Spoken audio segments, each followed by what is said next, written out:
This week on The Futurists.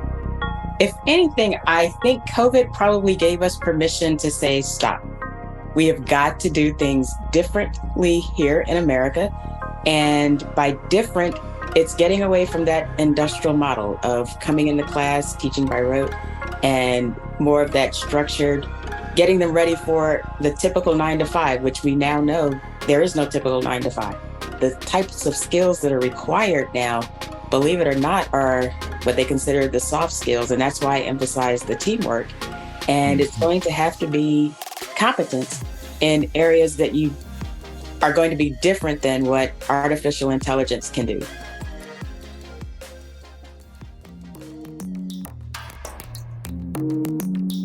Well, welcome back. You're listening to The Futurists. I'm your host, Rob Tercek, with my co-host, Brett King. Brett King. I'm here, yep. Hi, Brett. Great to be back. Yeah. Enjoying a steamy summer. Another lovely week in the hosting chair. It is warm here in Raleigh, where I just come back from Bangkok. And, it's funny because Bangkok is really well equipped for the whole heat stuff, and coming back here, you realize you just take for granted that infrastructure that they have there. But anyway, it's still nice weather out. I was over in Europe, and they do not have infrastructure for high heat. And they're going through another heat wave of 100 degrees Fahrenheit. That's brutal when there's what is it? 4% of UK homes have air conditioning. That at the moment, that's brutal. I remember growing up as a kid in Australia, in Melbourne. I remember on days because we didn't have aircon back then. This is like mid 70s. I remember sleeping on the tiles in the kitchen floor to try and get cool. So that's what people are probably doing in the UK right now. I feel for them, but this is the world of climate change. That's right. And it takes a certain aptitude to deal with a changing world. And that's our mission here at The Futurists. We're always trying to get people to think differently, maybe think a little more athletically about the future. Brett, sometimes people say you don't have to be a rocket scientist to be a futurist. And generally that's true. But on the other hand, it doesn't hurt to be a rocket scientist if you're trying to shape or guide the future. And this week we have somebody really special on our show. A rocket scientist, an actual rocket scientist. Our guest this week is a bona fide rocket scientist. We are really thrilled to have someone who is a former NASA senior mission manager in the Flight Projects Office. And that's the bridge from ground to space. Now today, for the last 10 years, she's actually been an educator. So she's left rocket science and has gone into education. We're going to learn a little bit more about that. Our guest this week is Wanda Harding. Wanda, welcome to The Futurists. Hi, thank you so much. It's a pleasure to be here. Thank you for joining us. We're excited to have you here. And we're excited to get right into this topic. Brett is a gigantic space geek, and he's constantly talking about it and bringing it up. And between us, we're quite impressed. The idea that you can put a little representative of human consciousness on a planet that's hundreds of millions of miles away is kind of an astonishing feat, perhaps the most astonishing thing that humans have done. And yet we don't even pay attention to it most of the time. But right now, I think that there's like some 4 different robots on the planet Mars. Is that right? Not if you count the orbiters. Yeah. Oh, there's more. Well, yeah, of course, you have, and if you count the landers. So, right. Yes, NASA's been very busy. The first rover was Sojourner, which was about the size of a skateboard.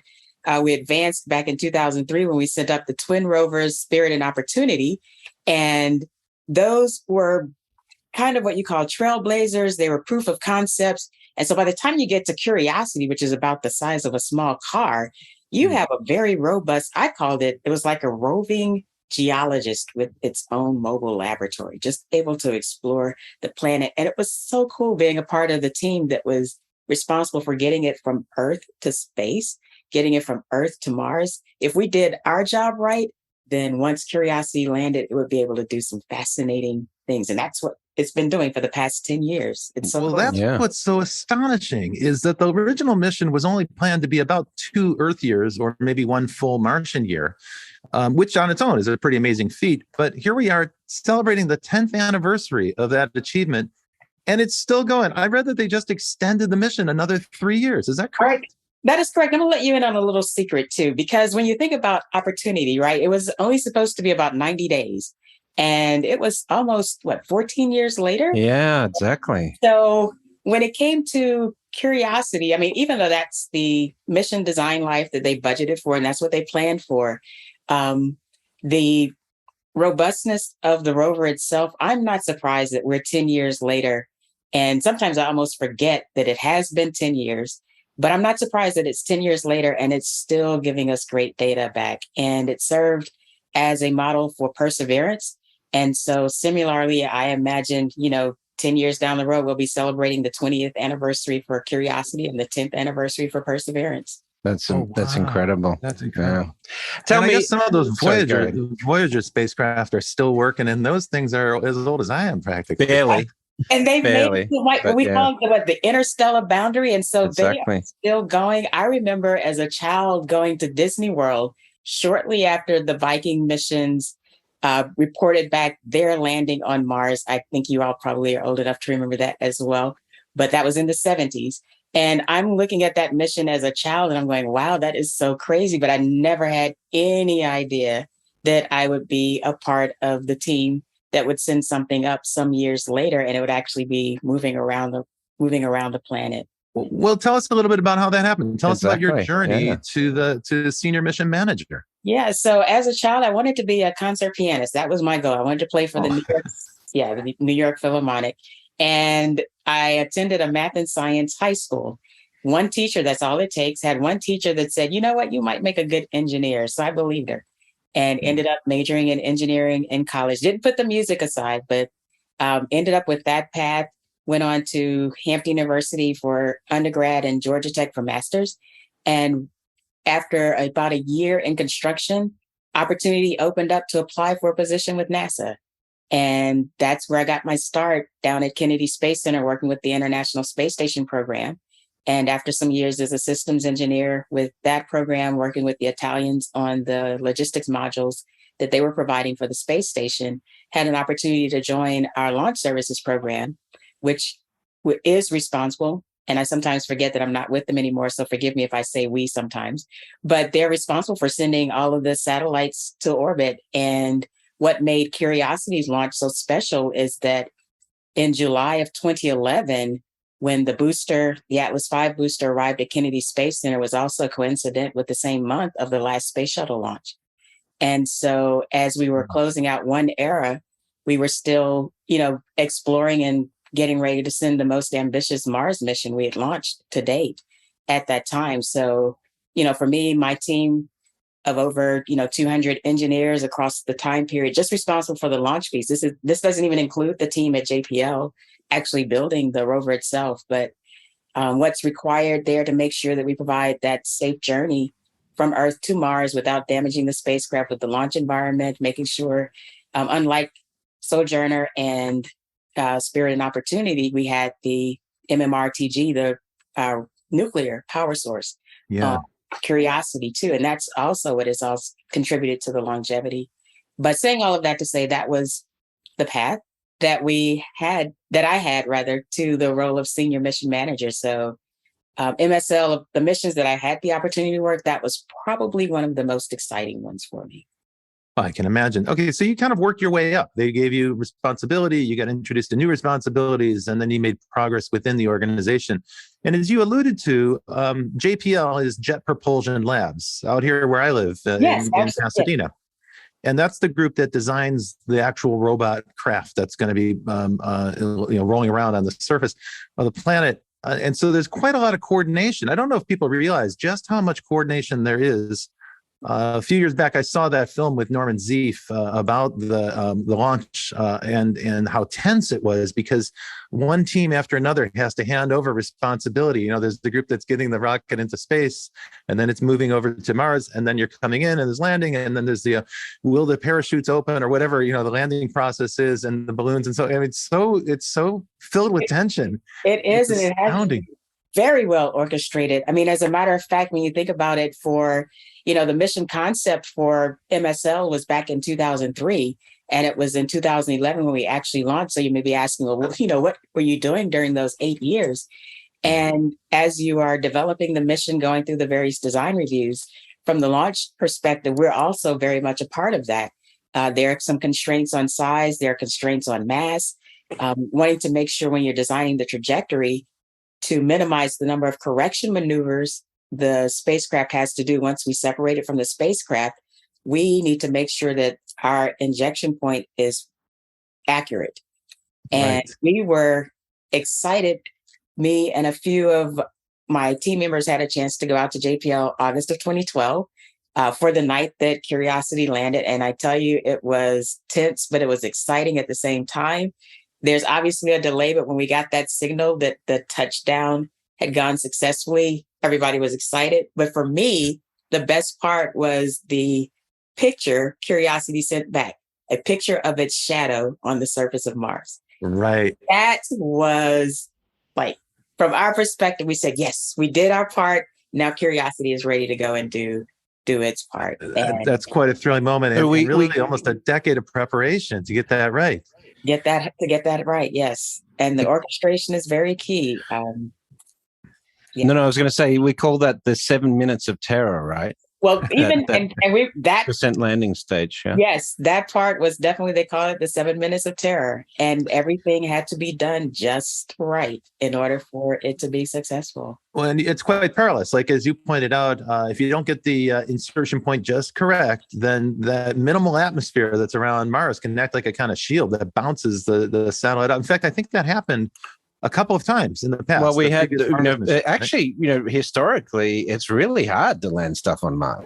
Like if you look at the Russian missions and even the ESA, the Beagle spacecraft, that all got in because someone did calculations based on metrics versus imperial or vice versa. I can't remember what it was. And so, yeah, historically, I mean, NASA's recent success with landing rovers and so forth on Mars has been quite exceptional given the history, right, Wanda? It is. It has been quite exceptional. And so when you think back for Sojourner and Opportunity, you had, I call it the bouncing bag there. And so with the Sky Crane for MSL, yes, we were definitely, that's why they call it the 7 minutes of terror. Because well, I guess I can say that now, but, we wanted to make sure that descent stage and the Sky Crane didn't operate while it was sitting on the launch pad too. So there are a lot of safety controls that you have to put into place there. But yeah, so precise landing location, having that operation in place, like I said, it served as a great proof of concept for Perseverance. And as you start to think ahead for what's next for the subsequent missions to Mars, I guess, we're trying to get ourselves closer and closer to knowing enough about the planet so that when we finally send a human expedition, we know what we can exploit on Mars, what we need to bring with us, the type of technology that will be required. And that's what makes the discoveries for MSL unique in the sense that from a scientific perspective, you're gathering enough information, you're verifying the big question about water on Mars. So Curiosity is to answer that. The question on habitability. Could life have existed given, the presence of sulfur, given the presence of nitrogen, given the presence, of carbon? Could it have existed? Curiosity is helping to answer that. So then the next question becomes, well, if I send a human, because right now, Earth is the only place in our solar system that we know of where we can go outside without a spacesuit on. We go anywhere else, you're basically replicating the environment and the conveniences that you have here on Earth. And so it's just exciting just to see what might be out there in the future, which is why I love being a teacher, because I am interacting day to day with those people who will be making the decisions and designing the missions 20, 30 years from now. What kind of lessons do you impart to your students that are derived from your time at NASA? Believe it or not, the most important lesson has nothing to do with the technology. It has more to do with teamwork. And yes, I want to stress to them the importance of recognizing that different people have different skill sets. So like from our team, you have mechanical engineers, you have aerospace engineers, you have electrical engineers, different disciplines coming together to solve a problem, recognizing the expertise that they bring and appreciating the big picture, total buy-in on the mission. The message that I'm giving to my students is no different. There's teamwork. Mm-hmm. Each of you brings a different strength. And so putting those together is what drives you towards mission success.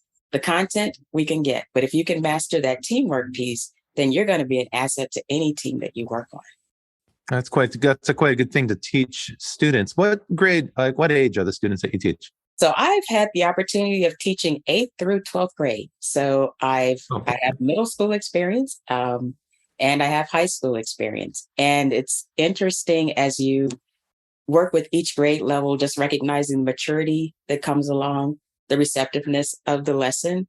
At this stage of the game, we're trying to encourage more of a constructivist mode where we're allowing the students to discover on their own. A lot of kids are sometimes a little bit fearful. I have students that have said, I don't like math. And we talk about, well, why? What makes it so challenging? And as you go through and recognize how often you use it in everyday life, you realize, okay, there's really nothing to be afraid of. I really can do this. So, we do have some emerging thinking in terms of education. One of the things you see when you observe the education system that we have in the US or the UK or Australia, where I'm from, is that, the model of education we have in public schools today tends to be that we came up with back in the Industrial Revolution. It's a bit of a factory line. You put them, the students have to sit, obey the instructions from the teacher, the manager at the class, to become sort of obedient factory drones. That was sort of the design of the system. But it's sort of coming to, standardized testing and all this seems like it's coming to a natural conclusion in that we need to rethink education for the 21st century, particularly for engineering and technology challenges that we have. Elon Musk created his own school at Astra. You have Jack Ma, who's a big proponent of the future of education, saying we're going to have to teach our children to differentiate from machines. And then we have like the Nordics, who have done some really interesting approaches to learning. They seem very successful at it, but very unconventional from a classroom perspective. A lot of play, a lot of storytelling, immersion in experiences and things like that, which is very different from the model that we have generally in the West. So where do you think we need to go to really engage students with STEM type stuff and make it make education, more 21st century relevant? If anything, I think COVID probably gave us permission to say, stop.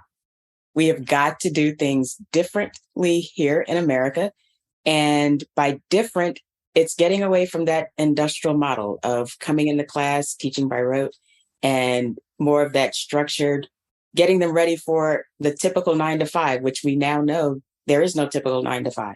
And one of the, I've been following some of the articles from the National Science Council, and a couple of things that they're pointing out is the fact that the types of skills that are required now, believe it or not, are what they consider the soft skills. And that's why I emphasize the teamwork. And it's going to have to be competence in areas that you are going to be different than what artificial intelligence can do.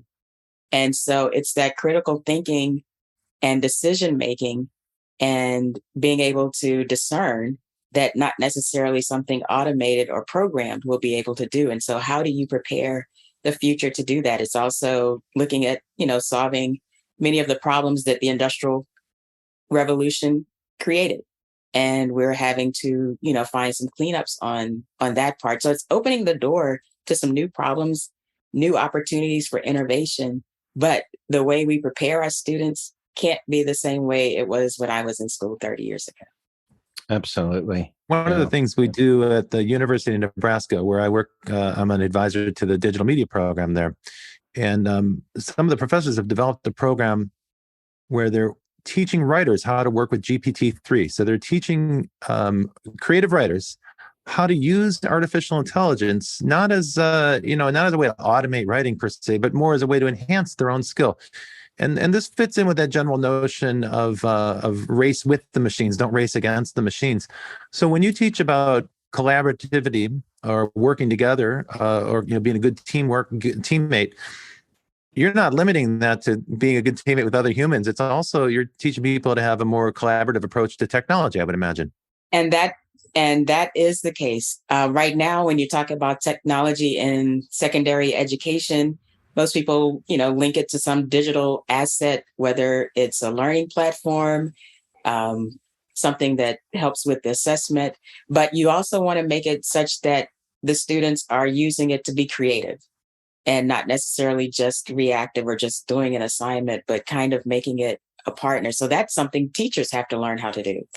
And so it's when you're talking about the shift, it's not just changing what happens in the classroom, but it's also changing the teachers so that they are prepared to make those changes in the classroom. Yeah. I mean, I think part of it is if you're going to change the system and make it more effective, we have to find a way for teachers to adapt and so forth as well. And that's not necessarily how we train teachers either, right? One of the things that I am a proponent of is having teachers just invite today's experts in to talk to the students so that they can hear firsthand, this is current technology, this is where we're headed, and this is where, your leadership is going to come into play. And when they're interacting with those experts in their classroom, it starts to bring it to life, because the teacher can't do everything, but they can serve as a host and a facilitator. And that's one of the things that I've been doing and want to do more of, is expose my students, not just to, it was cool that I worked at NASA, but not just to me, but kind of getting them exposed to some other things that they could possibly pursue, opportunities they don't even know exist. Showing them the possibilities, When you talk about inviting the experts to share their wisdom with an audience, that's exactly what we try to do here at the Futurists. We're going to take a little break right now. You've been listening to the Futurists with Brett King and myself, Robert Tercek. And our guest this week is Wanda Harding. She is a rocket scientist who is now a high school teacher. And we'll be coming back after a short break, and you can hear more about that global fintech radio show and podcast. Tuned. I'm Brett King. And I'm Jason Henricks. Every week since 2013, we explore the personalities, startups, innovators, and industry players driving disruption in financial services. From incumbents to unicorns, and from cutting-edge technology to the people using it to help create a more innovative, inclusive, and healthy financial future. I'm JP Nichols, and this is Breaking Banks.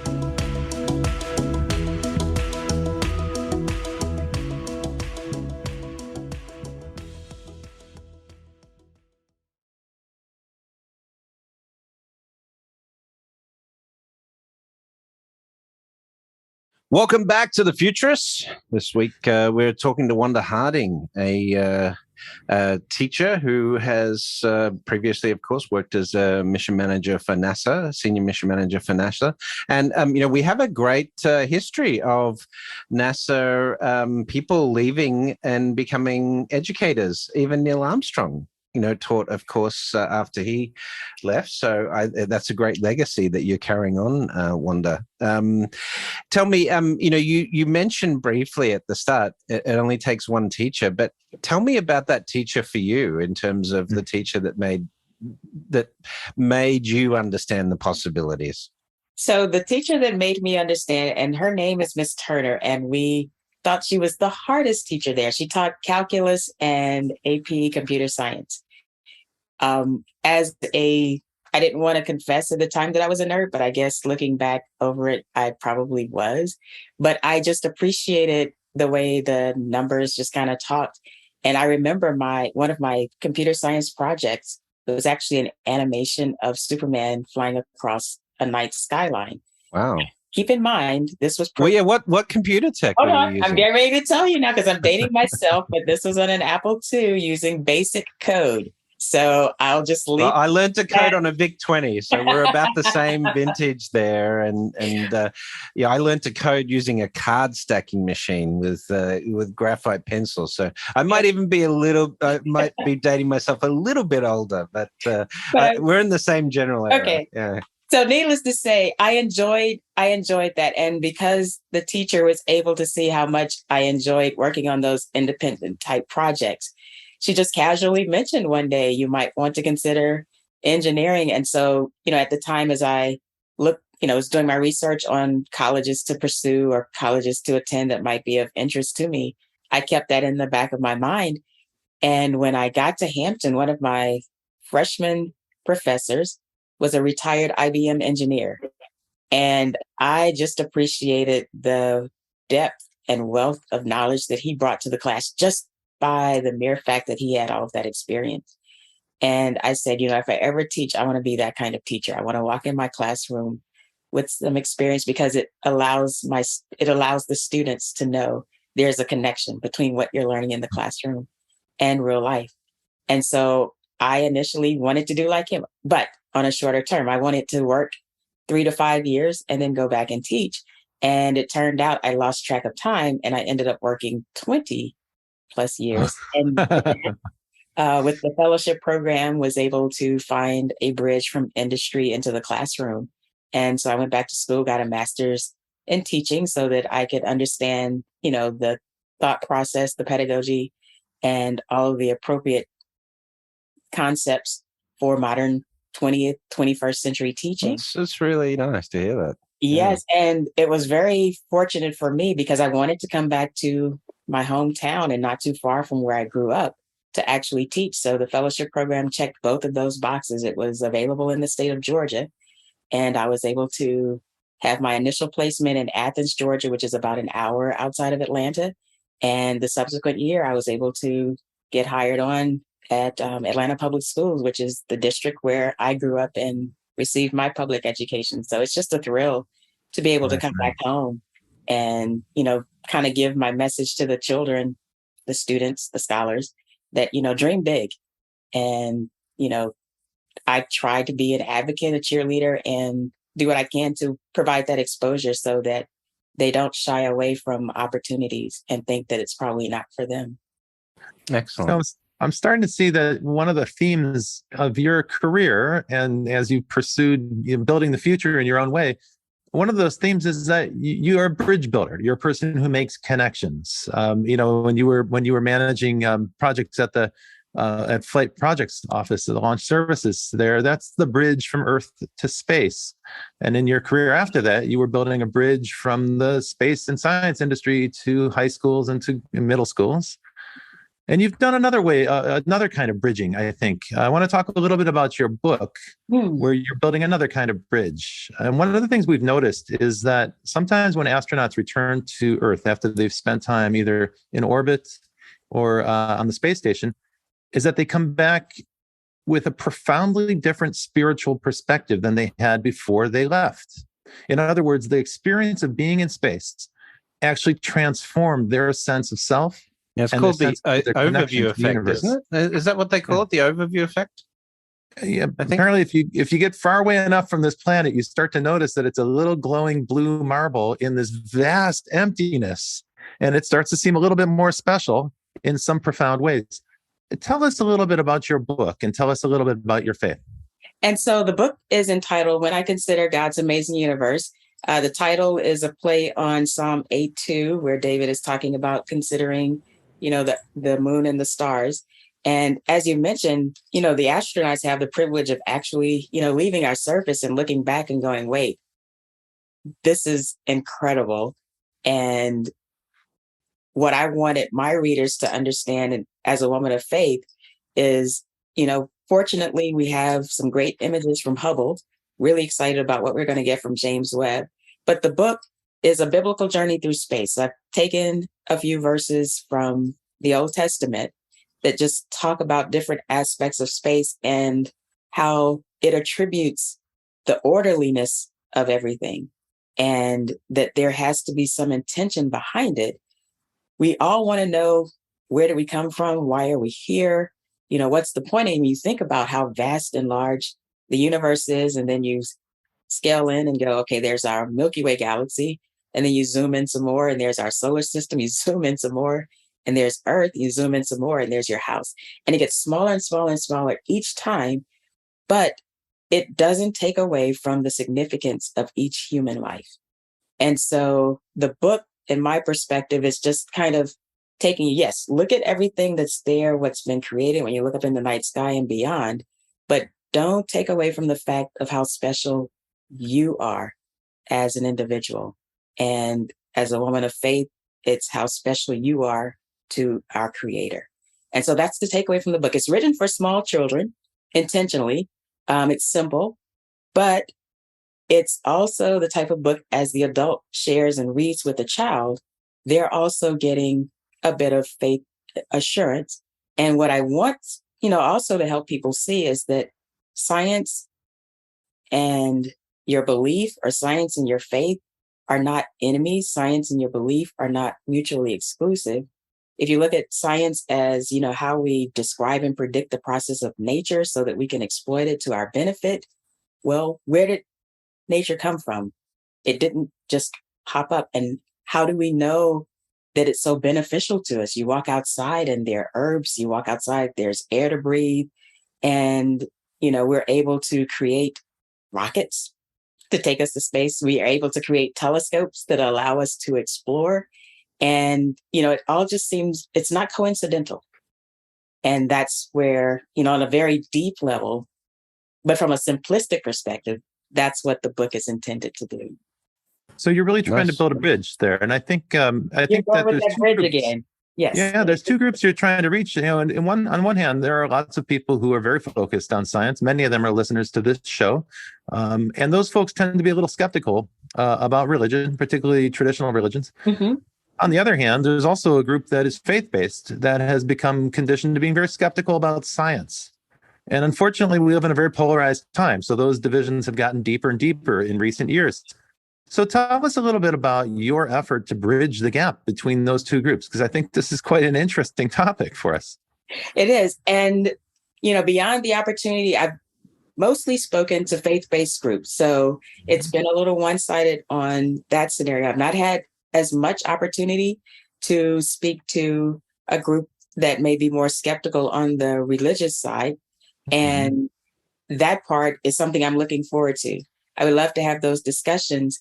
And, I've often heard somebody, not often, but I have heard it say, well, one of us is going to be right. And you're not quite sure. Either there is a creator or there isn't. And so some will say, well, which risk do you want to take? Because if there isn't a creator, okay, well, I've still lived a pretty good life. But if there is a creator, you're in trouble. And trouble by you've missed out on so much that could have been a blessing or a part of your life. And so when you come to science and faith and where they kind of bump heads, what a lot of people, I think, mistake is that faith is not intended to constrain your life. It is intended to enhance and provide purpose for your life. And if you rely on science to give you permission to just, to live the life, that's fine, but you still don't need to necessarily deny the fact that you can't tell me when you look at a pine cone that was just some random design. Pascal's wager. That's what we call it. That's what I was getting ready to go. I mean, and I'm, teaching my students that we use mathematics to describe the patterns, but the patterns we see in nature. And it's no coincidence the that Fibonacci sequence, all of this we see. Yeah. So it's no coincidence that it's there, and it's repeatable and observable. And it just has a language of its own that's been around for so long, and we're able to study it. But, the more you study, you're able to make connections again. So we have, like, one of NASA's greatest gifts to us has been opening our eyes to the universe, helping us understand things that we couldn't.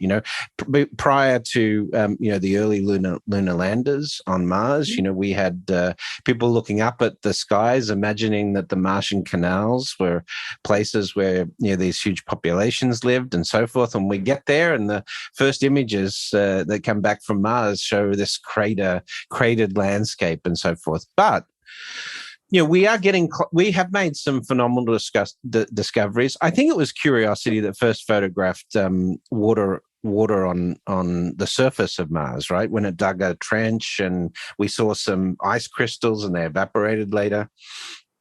That was Curiosity, right? That was Curiosity. And there was also a lander that we have near the polar region. Right. Insight? No, it wasn't Insight. It was another one, right? I remember, yeah. Hold on, I can tell you in just a minute. But go ahead, and then I'll interrupt you with the mission. No. So I was going to ask you this question: is that Phoenix. A Phoenix lander, of course. Thank you. So, I mean, these discoveries, of course, support the early wet Mars theory and what you were talking about at the opening of the show. But, we have James Webb, which you've already mentioned, and exoplanets.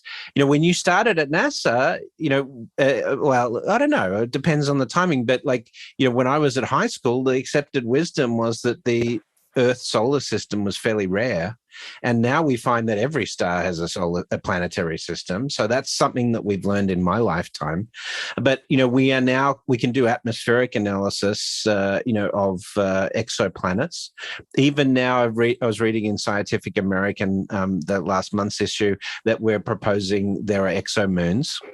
And we're trying to figure out ways to measure those.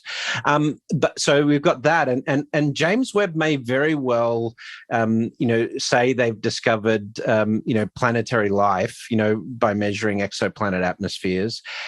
We've got the Europa Clipper, which is a mission, that maybe might launch in 2024. We've got the Psyche 16 mission going next month. All this continuing exploration, but. Whether it's those missions or whether it's when we get boots on Mars and maybe we discover some, a bacterial life or fossils or something like that, or we find evidence of a second Genesis outside of the Earth, how do you think that will change our view of faith? Because some people, the Bible doesn't explicitly exclude that possibility, but of course, the sphere or the domain of the Bible tends to be, the Earth and God's relationship with humans on the Earth. So how do you think that will change our perception of the universe? So I think it will. I don't think it will diminish faith. And the reason I say that is because it still leaves room for a creator. We're focused on what's here on Earth. We define life as we know it here. And to find, existence, you talk about the birth of stars. And so we've ascribed life almost already to other aspects of the universe. And we have no idea what those discoveries will tell us. I tell you, one thing it will do is it will drive us to find out more, to try to understand. And then if it's any indicator of, either our more definition or clarity on our past or an indicator on future, it's wide open. And when I talk about the bridge and the faith that I have, I still ascribe to the fact that it is discovering what already exists. And from a faith-based perspective, what exists was created by God. And I am a firm believer that if we do discover something else, it was because he wanted us to find it. Well, science is all about unfolding the knowledge of the universe, right? So, yes. And so, we've gone from thinking that the Earth was the center and everything else revolved around it to the sun being the center of our solar system. But you didn't have to change any of the wording in the Bible. Right. Yeah. And so, Hubble has opened up the doors to, what's beyond our solar system, and with some clarity that we can kind of see what's out there. And some of those bright stars we recognize now are galaxies. They're not just singular stars, but it doesn't change anything that's been written. So, as we explore, get boots on Mars and, understand, well, could Mars have had some sort of past? Send a human up there. Let's see if there's, additional expeditions we can find. But it's, again, I get back to preparing that next generation. That's why I love being in the classroom, because we're having this discussion now, but 20, 30 years from now, they will be the ones making those discoveries, making decisions about what do we do with that information? Why is it important? What problems, will we be able to solve because we know this additional information? What new industries can we create because we now know this information? The possibilities are endless. Again, NASA's been a pioneer in that respect as well, creating all sorts of technologies that's been useful. Do you follow the Starship test program that SpaceX is doing? Because there's a possibility that SpaceX could be actually instead of NASA, or in cooperation with NASA at least, could be the first to put boots on the ground on Mars. And how does that feel as someone who came up through that culture, at NASA, when NASA had driven all of this space exploration for so long, to now sort of think that maybe, we've got a billionaire and his corporation going to be the first on the Mars. And so what's interesting, during the latter part of my career with NASA, commercial space was very big. And especially from our launch services perspective as well, between, Did you cross over with Jim Bridenstine? Let's see. Charlie Bolden was the last. Charlie. Yeah. Okay. Because both of them, both Charlie, the Obama administration and Charlie pioneered that, of course, but Jim was. Sorry, I'm getting into NASA politics. No, you're fine. But I mean, it was, it didn't just start with him. Right, exactly. It was something in the works. I mean, even when we, as I mentioned, 2011 with the last shuttle launch, I mean, there was discussion of commercial space even before we concluded the space shuttle program. So the thought has been there all along. And, when SpaceX provided launch services that we could also use to launch our satellites, and then they were able to provide, launch services to get the crews to the International Space Station, which gave us an option other than using the Russian vehicles to get to the International Space Station. So it's an intentional progression, if you will, to get that partnership and then to get private industry interested. And so Musk has taken that and run with it. So it will be interesting to see who puts the boots on the ground first. And also Musk learned to program on a Commodore VIC-20. I'll just point that out. That's what we have in common. And now we're starting to see other countries get into it as well. Japan, China, even India, the other nations are starting to at least try to make reach the moon. So it's a lively time. Competition's good because competition makes you, up your game a little bit. Absolutely. And the international partnership, again, is intentional when you think about the International Space Station. So it's purposeful that the United States, yes, lead, but not by itself, not a solo act. Did you work with people at Star City on the ISS? I did not. I focused mostly on the multipurpose logistics module, which was developed by the Italian Space Agency. Right. And had the opportunity. We were at Kennedy Space Center. Did you have to learn to talk with your hands when you were negotiating with the Italians? But I was glad that they were also able to speak English. My Italian was very limited. So that's funny. But no, it was great. And appreciating the fact that, the world seems smaller when you have an opportunity to work with somebody on a common project like that. So it was really great. So this stage of the program, as we wrap it up, I want to get a bit out there, and you can have an education piece on this, lens on it, or on space program. But let's jump out 30 or 40 or 50 years into the future. What developments, either technologically or from a space exploration perspective, do you think might be the most exciting, that might be the most significant from a human development perspective? What excites you about the future? I grew up watching the Jetsons, and as far-fetched as that was, I mean, from my perspective, I think it would be exciting if our future provided an opportunity for, first of all, anyone that wanted to pursue any particular dream, regardless of the field, that they would have the education and background to be able to do so. I'm looking forward to space travel as luxury. So I would love an affordable flight to be able to just take a quick swing around the moon. I think that me too. That would be nice. Yeah. To be able to maybe we can get together. Yeah, like just a stargazing trip as you ride out to the moon.